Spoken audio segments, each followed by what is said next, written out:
miditra ao anatin'ny fanovana goavana ankehitriny ny soka na ny sapadraram-panjakana misahana ny fanaraha-maso sy fitsiriana ny masomboly sy ny zanazava-maniry eto Madagasikara izay eo ambany fehin'ny ministera ny fambolena sy ny fiompiana miara-miasa amin'ny fitondram-panjakana japonais amin'ny alalan'ny JICA. Tafapetraka ary naseho tamin'ny fomba ofisialy tetsy amin'ny kiniazy Herinandrisandra ny 1 oktobra teo ny fisian'ny tranokala-mpifandraisana soka manampy-betsaka amin'ny fampiakarana hatrany amin'ny 30 isanjato raha ny vokabary ny fampiasana ny masomboly voafantana. Rafitra anankiray hafana hanamarina ny kalitaony masomboly eto Madagasikara. Tsara tokoa ary ny ananantsika zany rafitra zany no hantoka omentsika ireo mpamboly atsika ny kalitaony ny masomboly izay voly na mivary io na amin'ny masomboly hafa araka ny voalaza. Ny masomboly anisan'ny sika anankiray afana manatsara ny mpamokarambary akoatra ny zezika sy le teknika maro samihafa fa ny fananana masomboly voafantana sy tsara kalitao dia antoka ny ampitomboana ny vokabary.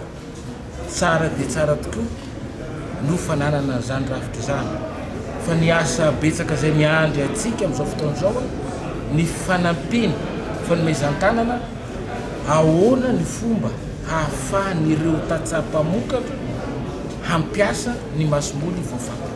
Mbola maro ny asa atao ary mbola tsy mahasarika satria ny fahazarana dia le vokatra ihany no hanilahana kely ho atao masomboly ovolena amin'ny tao-pamokarana manaraka. Zany ny fomba famokarana zany tokony ho havaozana ka ilaina ny fanentana isan'ny ambaratonga mba hahafahan'ireo tatantsika hanana toky amin'ireo masomboly izay hoentina eo anivony ny zareo. Ary zay ny tena angeza-be ny hananany ireo tatsaha masomboly hazo antoka. Mahatratra 500 mahery ankehitriny ireo mpamokatra masomboly fototra eto amintsika ary ny kenin'ny soka isehatra amin'izany izay miparitaka amina distrika misa 7 maro sosina ny tombotsoa azo avy amin'ny fisian'ity tranokala-mpifandraisana soka ity ho antsika. Ny tanjona amin'ilay fametrahana ity tranokala-mpifandraisana ity dia ny voalohany ananantsika rafim-panjoina atao amin'ny teny frantsay hoe système de traçabilité ny masomboly izay vokariny eto Madagasikara. Zany hoe hampihena be dia be ny osoka ary koa nefa hanomezana ireo vaovao tsara ho fantatra rehetra momba ny tontolo masomboly dia izay no anisan'ny nametrahana ny site web.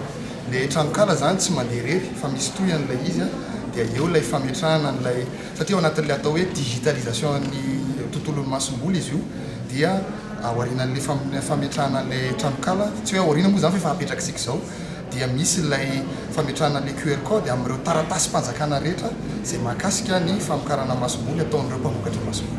Nandritra ny lanonana fampahafantarana ny tranokala-mpifandraisana soka izao ihany koa no nizarana ny karatra fanomezan-dalana na ny passe permis d'activité semencière ho an'ireo mpisehatra amin'ny famokarana masomboly voafantana eto amintsika.